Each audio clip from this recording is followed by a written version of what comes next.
এইটো অখিল গগৈয়ে মানুহক সাৱটি ধৰিছে, ভালে আছে, কিন্তু আমি যিবিলাক মানুহ মাইনৰিটি হৈ গ'লো অসমীয়া, আমাকোতো সাৱটক।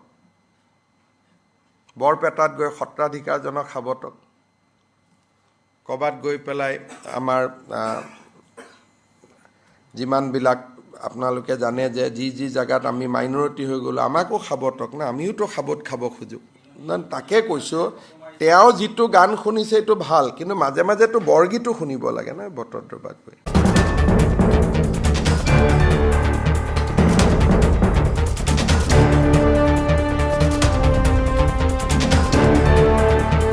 যদি কোনোবা দুৰ্গত মানুহ, বিপদত পৰা মানুহৰ ওচৰলৈ যোৱাৰ কাৰণে যদি কোনোবাই ভোট নিদিয়ে বা ভোটত হাৰিবলগীয়া হয়, বিধায়ক হ'ব নলগীয়া হয়, তেতিয়াহ'লে মই তেনেকুৱা বিধায়ক নহ'লেও হ'ব।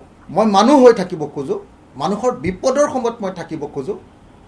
গতিকে যদি কোনোবাই ভাবে, তেতিয়াহ'লে মই ক'ম যে তেনেকুৱা ভুল মই কৰিম, আৰু তাৰ কাৰণে যদি কোনোবাই ভোট নিদিয়ে, যদি বিধায়ক হ'ব নালাগে, তেতিয়াহ'লে মই বিধায়ক নহ'বলৈ প্ৰস্তুত।